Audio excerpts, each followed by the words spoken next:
Yes, it's elementary. Indeed, Watson. When you eliminate the impossible, then that which remains, no matter how improbable, must be...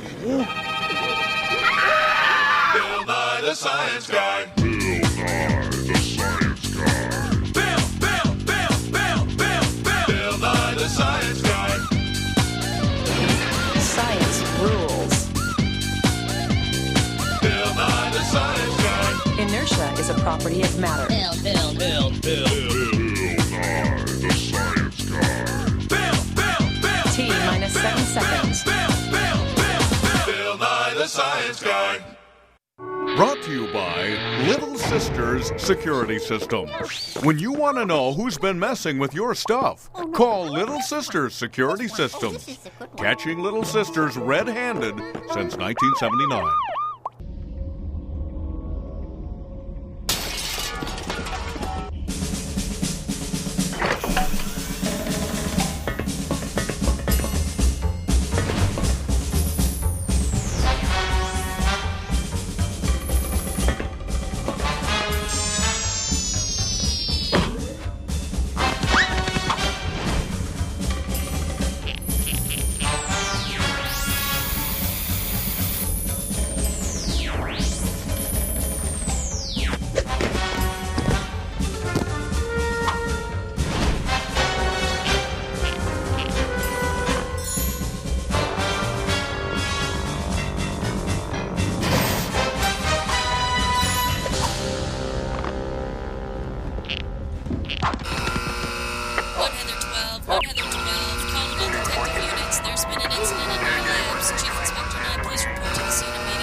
Scientists like you and me learn things by studying the world around us. We look for clues, evidence, traces of things. That way we can see what happened even when nobody was looking. It's all part of what we call forensics, from old Latin words that mean out in the open for discussion. Forensic scientists can learn what happened in ancient times, at the scene of a crime, at a car crash or a train wreck, or when something winds up missing, like the top secret box of science. This is the scene of a crime, and the first thing we do is nothing. We don't want to disturb any of the evidence, any of the traces left behind. Take a look at this. It's not a group of fingerprints. It's the impression left by somebody wearing a glove on his right hand. And over there are footprints. So everywhere you go, you leave traces behind. So I'd say whoever did this came in from the outside through that door, went along the catwalk, down the fire pole, got through the laser fence alarm without setting it off, took the plastic cover off, grabbed the top secret box of science, and made his escape that way. All we have to do is find somebody who walked in the mud, knew his way around the lab, and wore size 12 shoes.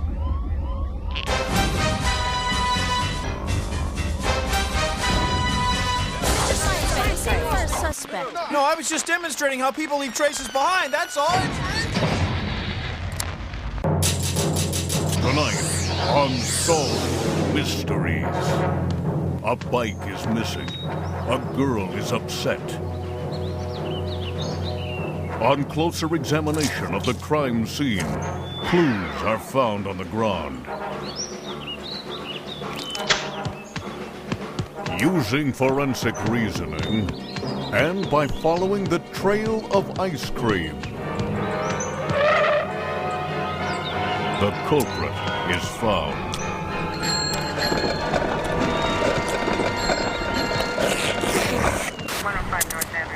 To help us hold on to things, our skin is a pattern of little ridges, fingerprints. And to keep our skin soft and supple, our skin is oily. So when we grab hold of something, we leave a pattern of oily ridges, fingerprints. Now you may have heard that no two people have exactly the same fingerprints. Well, it's true.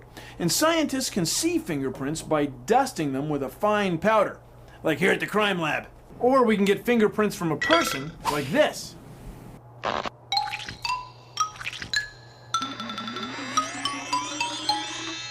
See, in the old days, scientists would compare fingerprints by eye, and it took hours. Nowadays, it's done with computer scans, and it happens just like that. See, scientists have given different parts of fingerprints different names, like loops, whorls, and arches. By comparing the features of fingerprints found at the scene of the crime with fingerprints on file, scientists can determine whether or not a person was at the scene. You can see that these two fingerprints are really close, but they're not exactly the same. So these aren't the same person. This guy wasn't at the scene of the crime. See, everywhere we go, we leave traces behind. Finger traces. Fingerprints.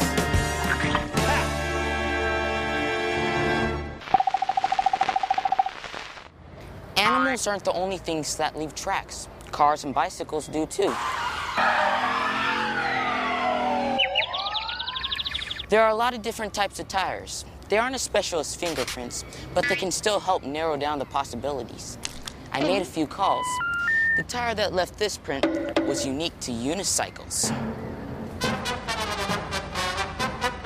People's shoes also leave prints. They come in different patterns and sizes.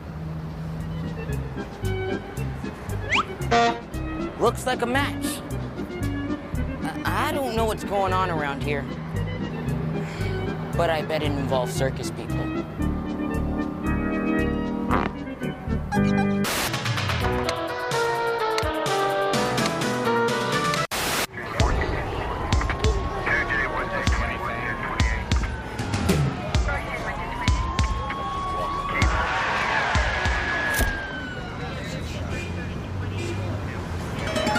The most important thing an investigator can do when arriving at the scene of the crime is preserve it, protect it. Don't allow any visitors. Investigators will arrive to take photographs, collect evidence, and interview witnesses. You see, a crime scene is like a puzzle. The pieces can be scattered about, even hidden. You don't want to lose it, so keep the crime scene secure.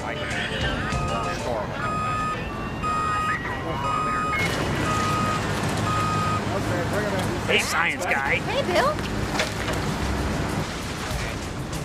A mannequin, actually. I guess a mannequin fell off a truck.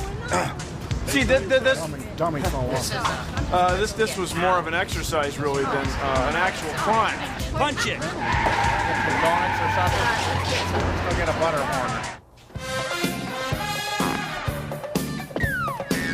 Somebody has definitely been drinking my cherry soda. But who? I know what I can do. Put a couple of drops of instant glue in a piece of tin foil, like this. The chemicals in the glue stick to the moisture and oils in the fingerprint, making it more visible. Now put the tin foil and the cup in an airtight container. Leave it for about an hour.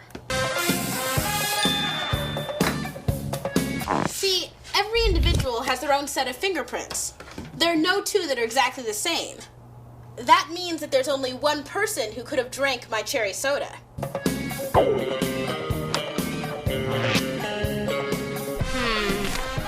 Not him. Not her. Not a chance. Not enough loops. Wait. Is that it? Oh, yeah. So there's only one person who could have drank my soda. Science guy. What? Science guy. You just did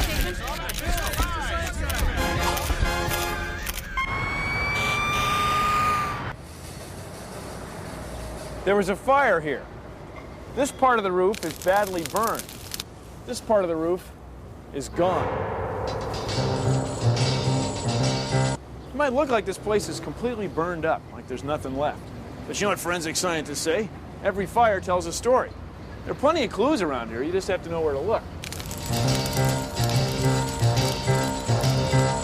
We might find an electrical circuit. It's been overloaded. You know, inside we might find evidence of a cigarette butt that somebody left lying around, or maybe a cooking fire that got out of hand. But walking around outside the house, we found this. It's a firework, a bottle rocket. You put it in a bottle, you light the fuse, it shoots up in the air. Now sometimes when they come down, they're still burning. The place with the most damage is where the fire's been burning the longest, and it's probably where the fire started. Looks like it's right about there, on the roof, not downstairs. Scientists get samples of the material that was burning in the fire. In a lab like this one, we can analyze it with an instrument like this. It's a gas chromatograph. It's an instrument that measures traces of chemicals. We only need a tiny sample to figure out what chemicals were burning. If we find traces of flammable chemicals, like the chemicals in the gunpowder, then we're pretty sure that the bottle rocket was involved in starting the fire. Because here's the thing. Fires are always started by something or someone. They always leave traces behind. If you sift through the clues, you can figure out what happened.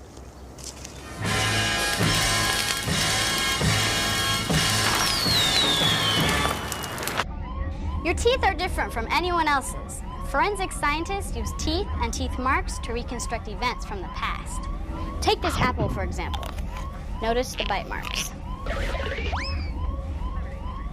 Did this guy bite into it? Or was it this guy?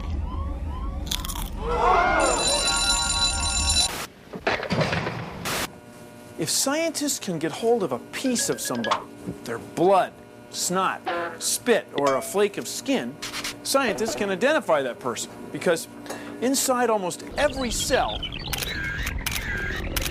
of every living thing, there's a chemical called DNA. DNA. DNA. DNA. Deoxyribonucleic acid. Deoxyribonucleic Now, acid. DNA contains the instructions to make a living thing, like a person. Now, since every person is different, everybody's DNA is different.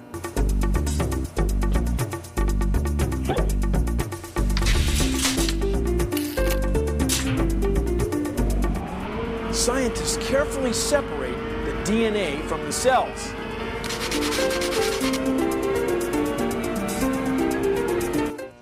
Then they electrophoretically spread it out. This is DNA. Then scientists make a DNA print. It's like a chemical fingerprint. And no two people have exactly the same DNA print, unless they're identical twins. Yeah, this is some of the most powerful forensic evidence you can have because no two people have the same DNA. They're all a little bit different. Wait a second. These are identical. These are the same. These are identical. These are the same. Oh, look, these are the same guy. That's just a cheap disguise. These guys have identical DNA. It's one that's the same person. I mean, you wouldn't recognize him at first because of that disguise, but that's the same guy. We got you, pal, because we have got your DNA right here. Curses! Foiled again.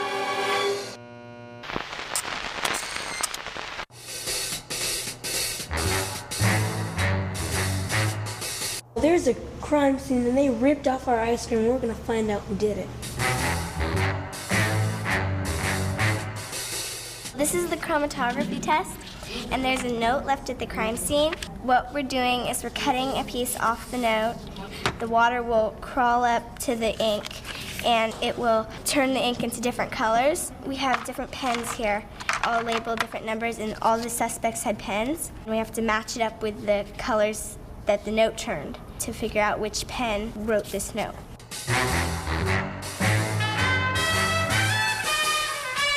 Look, this turned the same color as the mystery, and it's number 2. It's important to record your results so you don't forget. See, but this one starts small and gets big. I'm doing the mystery thread that came from the crime scene. The acrylic thread burned different from the other threads because it burned a lot faster. I don't think the mystery thread was an acrylic thread. if there's like any other little speck or anything, people have to inspect that too. Well, we put together all the clues And did all the tests. then his fingerprints matched those what was over there on the cup. And then he's wearing blue cotton. And finally, now we know who took our ice cream. Uh-oh, Bill Nye. That's time. Bill Nye, the science guy, did it. I knew it was him. Hey, man, it was an experiment. That's why there's Spectrophotometer, Matt. By measuring how much visible, infrared, and ultraviolet light your unknown substance absorbs, we'll identify it in 1 hour or less. I got my forensic evidence back in about an hour. And at Spectro...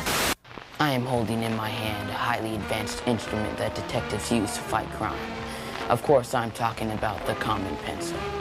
Let's say that you're a detective and you get called to the scene of a crime, a missing person case. I just don't know where he went. 1 minute he's here, the next, boom, he's gone. You gotta help me. Solving a case like this is never easy, but watch closely. Here's our man's notepad. Just as I suspected, blank. Or is it? When someone writes on a pad like this, the pen presses down on the paper underneath, deforming the fibers into hills and valleys. If we press a pencil lightly over the pad, the hills and valleys become letters. Have lunch with Mom today, 12:30 to 1:30.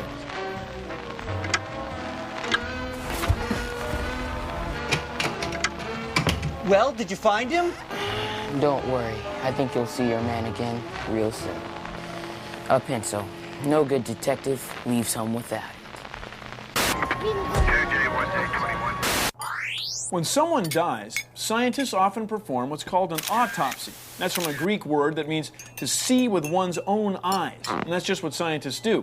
They examine the body, take samples to reconstruct the cause of death, figure out what happened. Thank you. This victim was decapitated after having his neck broken, stuffed with a starchy substance, and exposed to heat, I'd say 175 degrees Celsius for at least 3 hours. Unlike most autopsies, this one's making me kind of hungry. Where'd everybody go? Everybody can identify a zebra skin, but it is much more difficult to identify 1 or 2 hairs from a zebra and determine it did indeed come from a zebra. The role of a forensic scientist is to connect the victim with the crime scene and the suspect.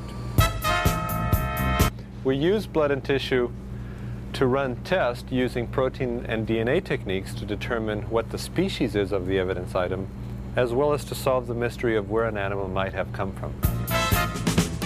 This is the part of the lab called pathology, when one determines the cause and manner of death of the victims. In this case, the victim happens to be an eagle.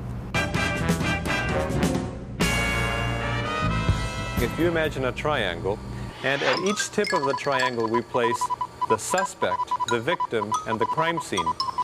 Through evidence, we can connect all three. Then we have reconstructed the history of what has happened to that particular victim, in this case, an animal.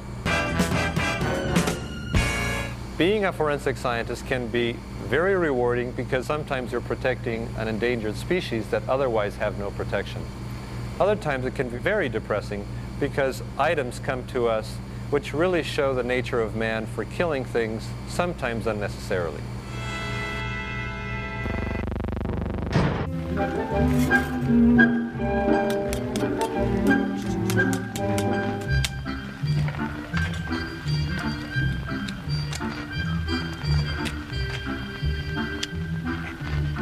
Honey? What, dear? Have you seen my charcoal? Why would I have seen your charcoal? Richie! Get it? Have you seen my charcoal? No.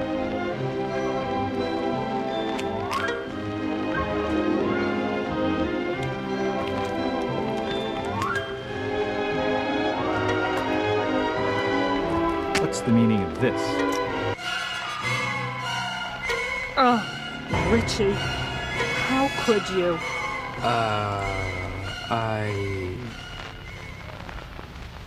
Hey, what's that?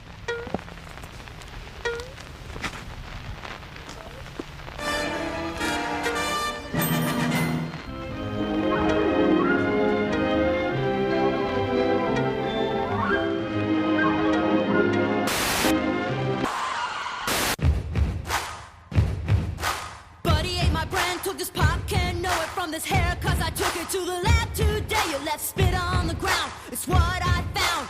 Fibers and fluids and clues all around, singing, we will find you. We will find you. I've been to school, studied much crime, asked the right questions, who, what, where, when, and why. DNA test, I've done a few. I've seen my share of blood through microscopes. It's what I do. We use forensics, my friends, and we'll reconstruct what happened when. We use forensics. We use forensics. No time for guesswork, 'cause we use forensics in the world.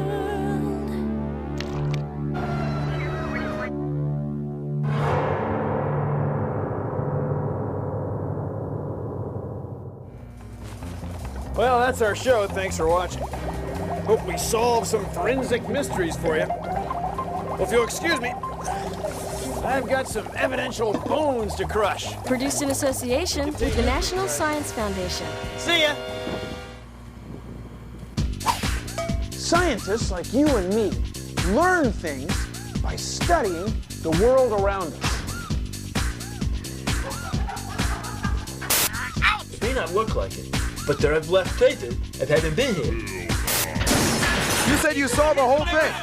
Sure did. Hey, buddy, get out of my way. I gotta live in this beach. Get out, move it out, buddy. Come on, buddy. Yeah, right there. I saw it with my own 2 eyes. Scientific studies have shown that eyewitness accounts are often wrong, even when it comes to something as simple as remembering the color of a car. So, people, please, when you witness an accident, take the time to write it down. Maybe the